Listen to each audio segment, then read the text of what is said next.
Hoje vamos voltar a falar aqui sobre a aferição da exposição do segurado ao agente nocivo do ruído para fins de concessão de aposentadoria especial. Eu já tenho outros vídeos aqui no canal sobre o assunto. Eu tenho um vídeo aqui sobre o tema 174 da TNU, também um vídeo sobre o tema 317 da TNU também. E, recentemente, um inscrito aqui do canal me fez essa seguinte pergunta. A pergunta dele é sobre como é possível que o tema 1083 do STJ reconhece a possibilidade de aferição pelo pico de ruído se pela NR15 e pela NHO01 é necessário fazer a dosimetria da exposição, ou seja, é preciso tirar uma média, não se faz a medição pelos picos de ruído. E de fato é uma dúvida muito pertinente. Então, para responder essa dúvida, eu decidi fazer aqui um combinado entre vídeos diferentes aqui no canal.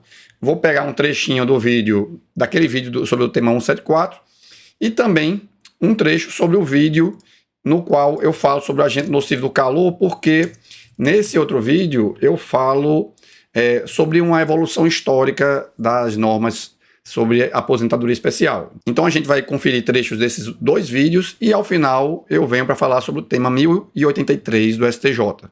Se você quer ver já o tema 1083 do STJ, você vai aqui nos capítulos e avança para a última parte do vídeo. Então vamos lá para o caso. Para compreender bem esse caso aqui, a gente tem que compreender primeiramente um pouco da evolução da regulamentação da aposentadoria especial e depois a evolução da regulamentação do enquadramento do agente do calor para fins de aposentadoria especial. Vamos lá então para a primeira parte, aqui falando sobre a aposentadoria especial de modo geral. A gente teve, melhor dizendo, até 28 de abril de 1995, um regime que admitia o enquadramento como atividade especial, tanto pela categoria profissional, quanto pela comprovação à exposição a agentes nocivos. Então, havia algumas categorias profissionais que já tinham em anexos aos decretos que regulamentavam a aposentadoria especial o reconhecimento dessas categorias como sujeitas a condições especiais.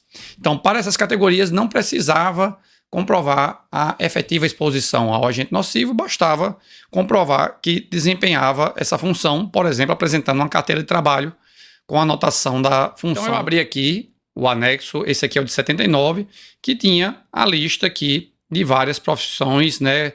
Por exemplo, aqui técnicos de raio-x já era reconhecido, médicos patologistas também, toxicologistas, entre várias outras profissões aqui que já eram reconhecidas. E essa tabela já dizia também a quantidade de tempo para aposentadoria para cada uma dessas profissões, certo?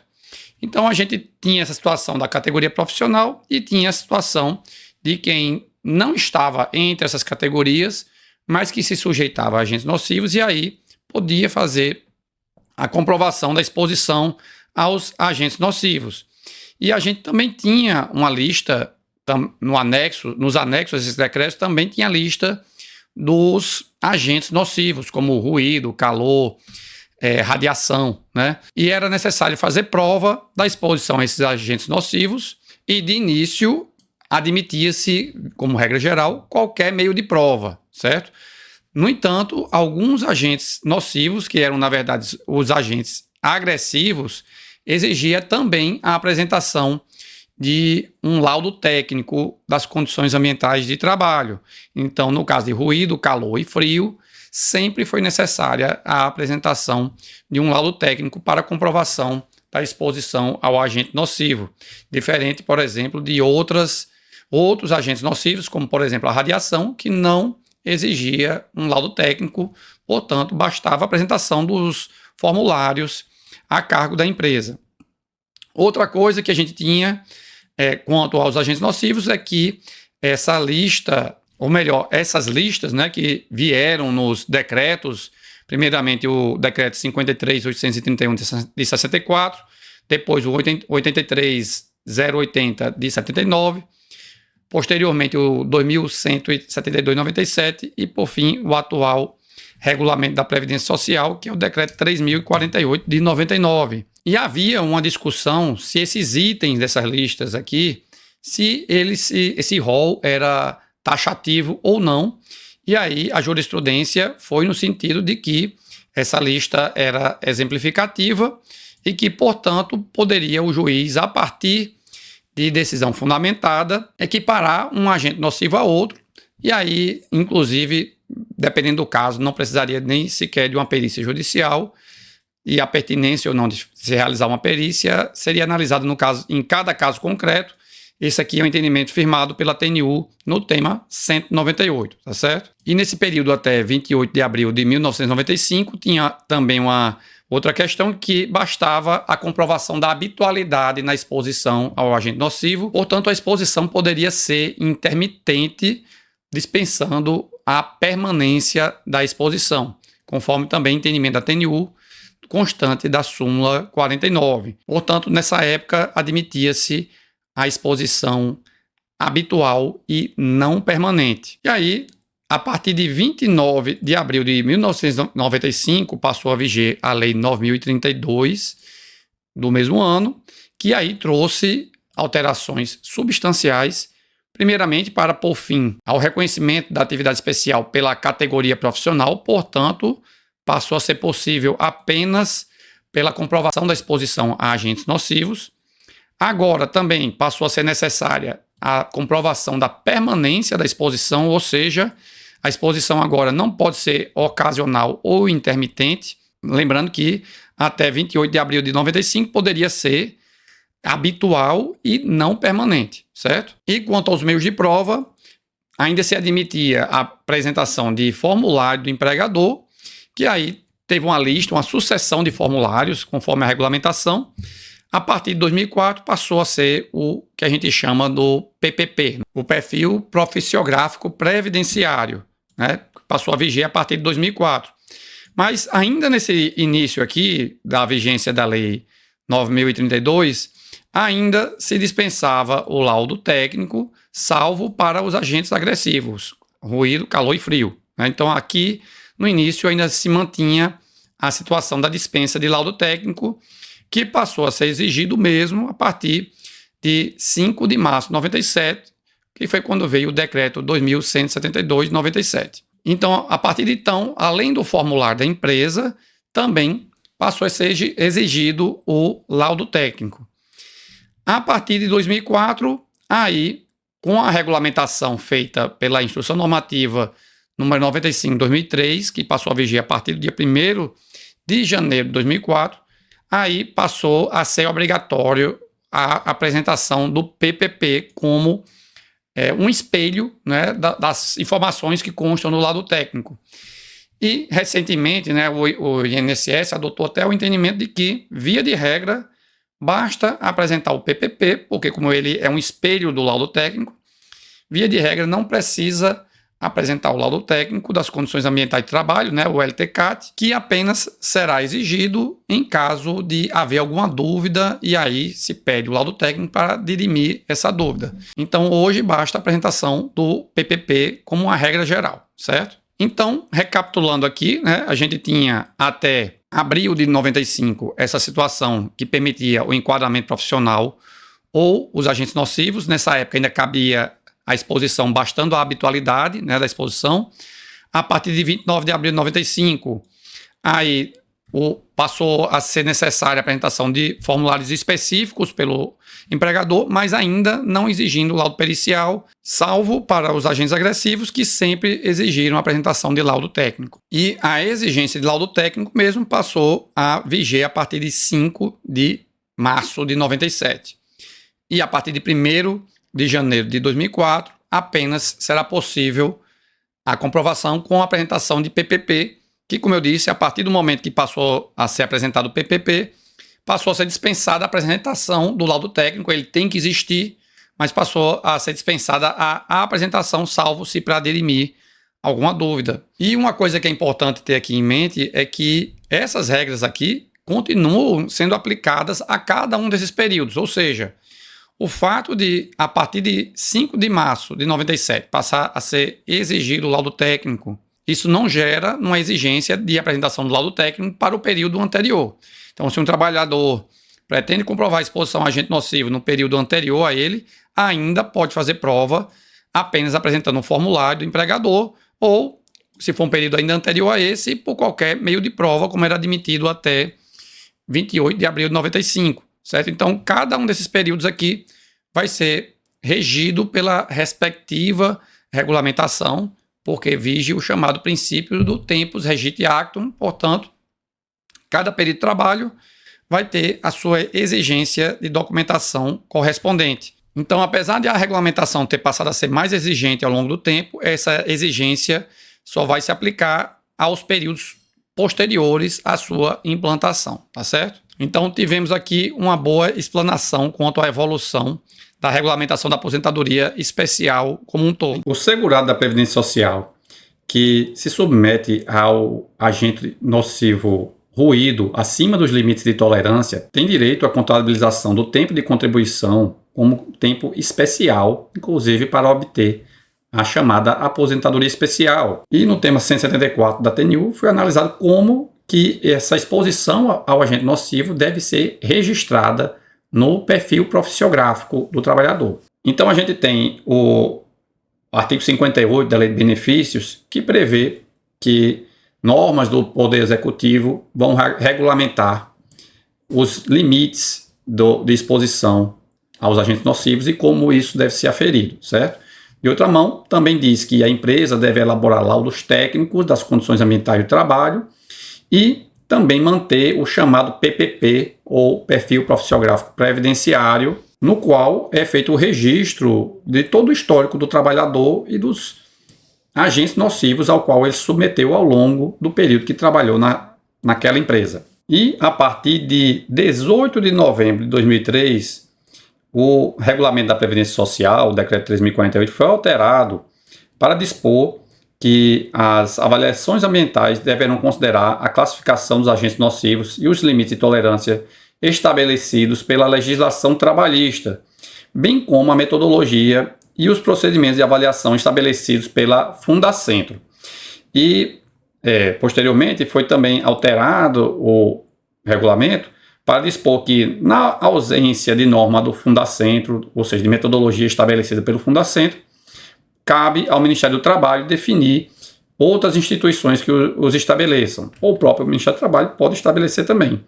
Então, o Ministério do Trabalho tem a chamada NR15, uma norma regulamentadora que trata sobre metodologia de aferição de ruído e também limites de tolerância, e a Fundacentro tem a chamada norma de higiene ocupacional 01, a NHO 01, que também trata sobre a mesma matéria, certo? Então a TNU concluiu que, a partir de 18 de novembro de 2003, passou a ser necessário que a aferição do ruído obedeça às metodologias da Fundacentro. Nessa mesma oportunidade aqui, o decreto também até reduziu o limite de tolerância de 90 para 85 decibéis. Mas aí veio a questão se, por acaso, se a metodologia aplicada, na verdade, foi a da NR15, do Ministério do Trabalho, se também seria regular o PPP nesse caso e o próprio laudo técnico. As duas metodologias têm em comum o limite de tolerância de 85 decibéis e a aferição mediante dosimetria, ou seja, para aferir o nível de exposição é utilizado um dosímetro, que é esse equipamento aqui da esquerda, que ele é preso ao corpo do trabalhador e é feita a medição ao longo da jornada de trabalho e se calcula uma média da exposição. Diferente de um decibelímetro, que é esse equipamento aqui da direita, que faz uma medição pontual, ou seja, é a medição em um determinado instante. O decibelímetro, por si só, ele não faz a média da aferição. Então, nesses dois casos, há aferição mediante o uso de dosimetria. Por outro lado, há uma diferença que é a seguinte: a NHO 01 ela é um tanto mais favorável ao trabalhador, porque ela dobra a dose a cada 3 decibéis. Vou explicar melhor. Decibel é a unidade de medida de pressão sonora, ou seja, da quantidade de energia emitida por um som. E, para vocês terem uma noção, a cada 6 decibéis se considera que se dobra a quantidade de energia sonora. E a cada 10 decibéis se entende que há a percepção no ouvido humano do dobro do volume do som. No entanto, esses critérios não são os adotados para a questão da saúde do trabalhador.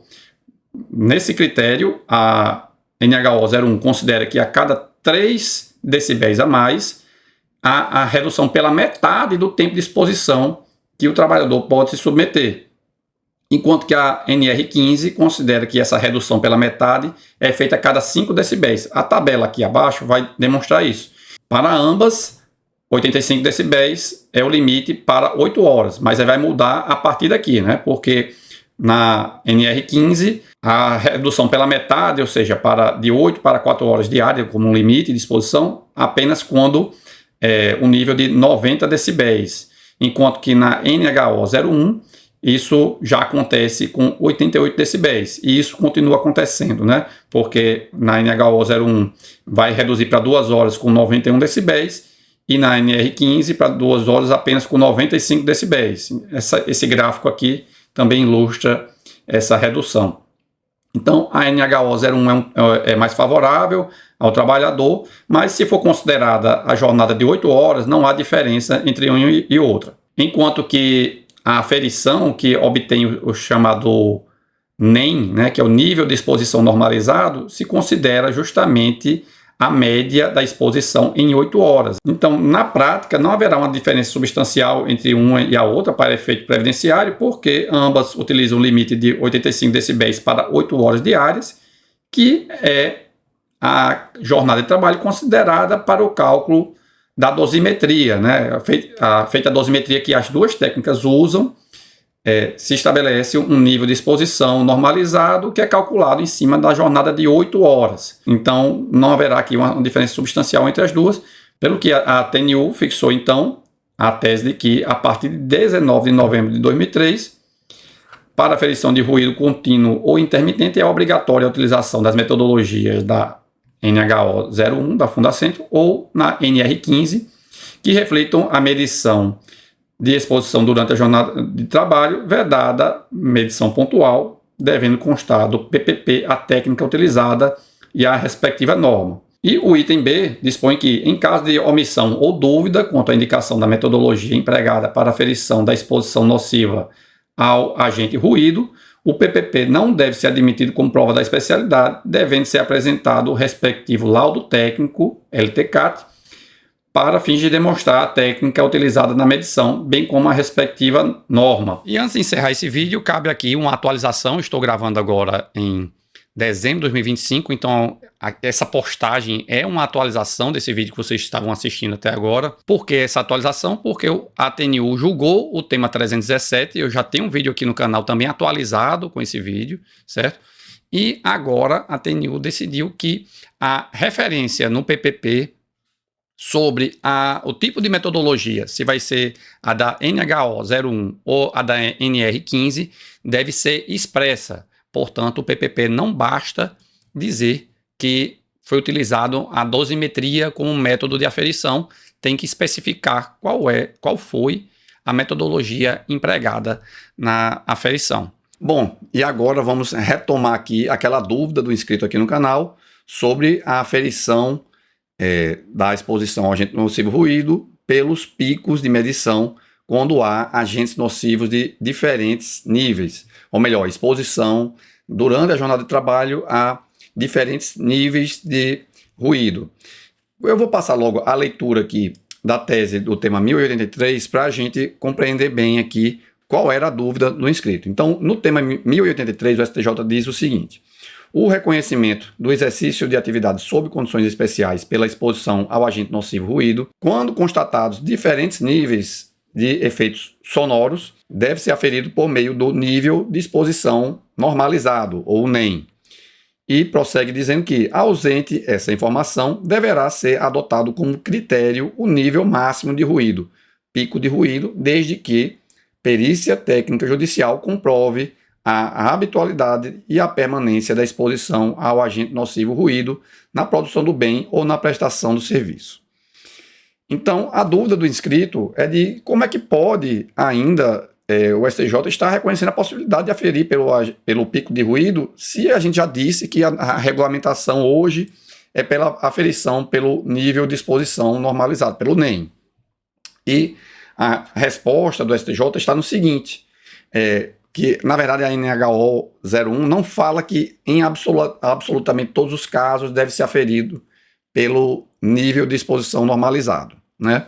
Nem sempre vai ser feito pela média, porque lá já consta o seguinte, no item 6.6.3 da NHO 01. Diz que no caso de exposição a ruído contínuo ou intermitente, simultaneamente com ruído de impacto, o ruído de impacto é aquele que essa fonte sonora ela gera um efeito sonoro que tem uma duração de até 1 segundo, com um intervalo de pelo menos 1 segundo entre uma ocorrência dessa e outra. Então, eu diria que o caso mais típico do ruído de impacto seria um bate-estaca de uma obra, né? Que aí é aquele ruído que é pontual, mas muito danoso. Então, a legislação olha para essa situação em que, por exemplo, a pessoa está o dia todo exposto a um ruído que é contínuo. Então, vamos dizer, a pessoa que está dentro de uma grua de uma obra, por exemplo, e aí ele tem aquele barulho constante de motor, os barulhos de uma obra.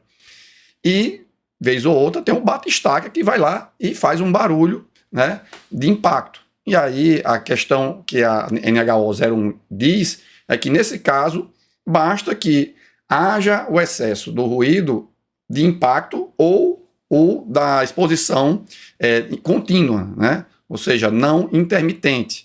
Então, basta que uma das duas situações extrapole os níveis de tolerância para se reconhecer que essa atividade é especial. Então, o STJ disse o seguinte, eu trouxe até um trecho aqui do voto para ficar bem claro. Disse, então, que mostra-se desarrazoado desconsiderar a exposição habitual do trabalhador a pico de ruído que, mesmo por alguns minutos, passa do tolerável, sem reconhecer-lhe o direito ao cômputo diferenciado de sua atividade, que é a própria finalidade da norma previdenciária. Então, aqui, o STJ foi, nesse sentido, mais protetivo mesmo para o trabalhador, dizendo que, nessas situações, se a exposição ao agente nocivo ultrapassa o limite do tolerável, deve ser reconhecida o caráter especial dessa atividade.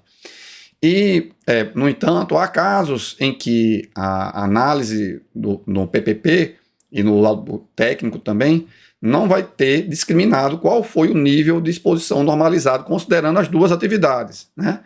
E aí está dizendo aqui, então, que nesse caso é possível considerar a aferição pelo pico de ruído, desde que aí a perícia judicial teria que vir para esclarecer, e normalmente perícia judicial em análise de exposição a agente nocivo ruído, ela vem justamente para dirimir dúvidas geradas pelo PPP ou pelo laudo técnico.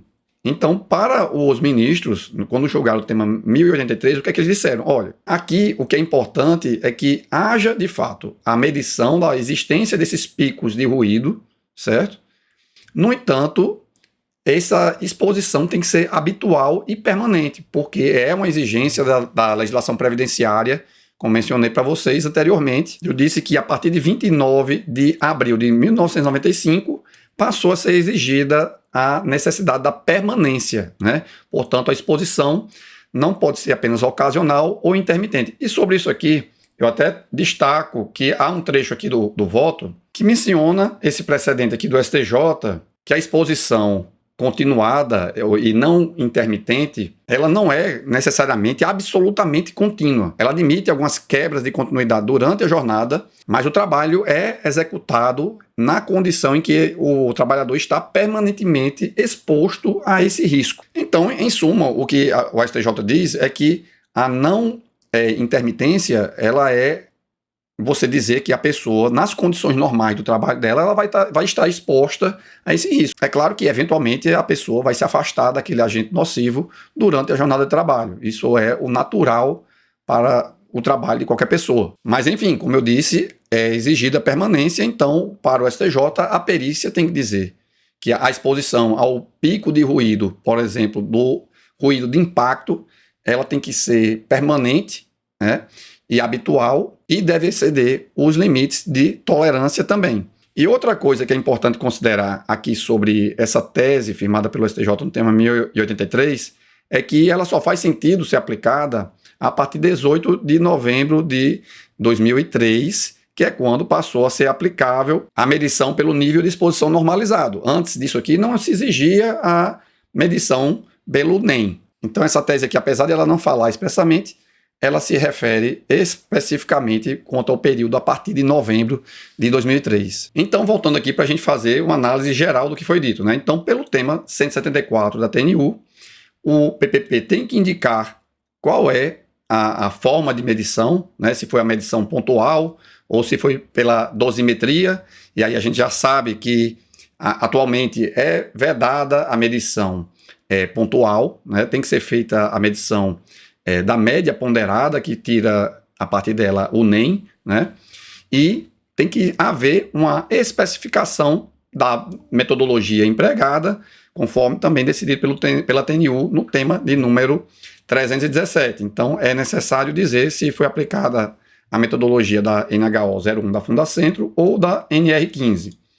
E o STJ, no tema 1083, fala sobre uma outra situação da pessoa que se sujeita a diferentes fontes de efeitos sonoros, e aí diz que, via de regra, a medição deve ser feita realmente pelo NEM. Mas se o PPP não indica o NEM, aí não é absolutamente vedado o reconhecimento, é possível considerar o nível máximo aferido, o pico de ruído, só que, nesse caso, um laudo judicial deverá indicar a habitualidade e permanência da exposição a ruídos acima dos limites de tolerância, certo? Então, nesse caso aqui, um laudo judicial teria que vir para complementar a prova apresentada. E, como eu disse, o fundamento para isso aqui está, na verdade, na situação em que há ruídos de impacto. Embora a tese do STJ ela fale apenas em diferentes níveis de efeitos sonoros, não fala aqui expressamente em ruído de impacto junto de ruído contínuo, certo? Então é isso, pessoal. Espero que tenha ficado claro para vocês. Peço desculpas pela minha voz, estou gravando aqui um pouco gripado, mas espero por vocês no próximo vídeo. Muito obrigado e até a próxima.